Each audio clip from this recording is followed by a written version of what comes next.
بسم اللہ الرحمن الرحیم والصلاۃ والسلام علیکم یا رسول اللہ۔ اللہ کے رسول صلی اللہ علیہ وآلہ وسلم الوداعی خطبہ۔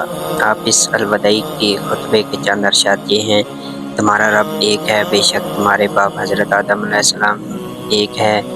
کسی عربی کو کسی اجمی پر، کسی اجمی کو کسی عربی پر، کسی سفید کو کسی کالے پر اور کسی کالے کو کسی سفید پر کوئی فضیلت نہیں مگر تقویٰ کے سبب سے۔ تمام انسان آدم کی اولاد ہے، آدم مٹی سے بنائے گئے۔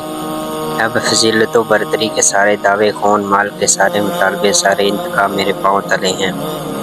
اے لوگو، ہر مسلمان دوسرے مسلمان کا بھائی ہے، سارے مسلمان آپس میں بھائی بھائی ہیں۔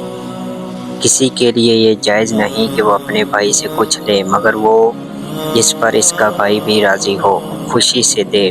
اے لوگو، خود پر ایک دوسرے پر ظلم مت کرو۔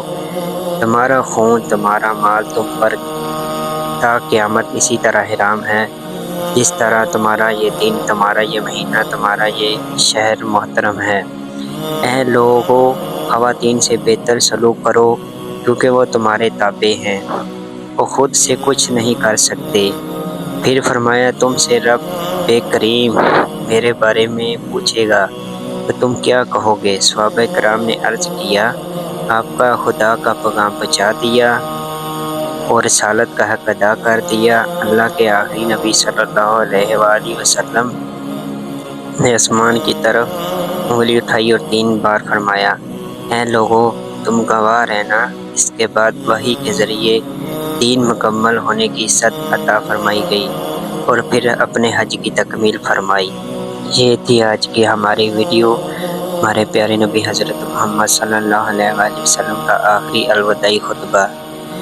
اللہ تعالیٰ آپ سب کو صراط مستقیم پر چلنے کی توفیق عطا فرمائے، مدینہ شریف کی زیارت نصیب فرمائے، روضہ رسول صلی اللہ علیہ وآلہ وسلم کی زیارت نصیب فرمائے۔ جو چینل پہ نیو ہے چینل کو سبسکرائب کرے، لائک کرے اور پیارا سے کمنٹ کرے۔ اللہ آپ کا اور ہمارا حامی و ناصر، آمین یا رب العالمین۔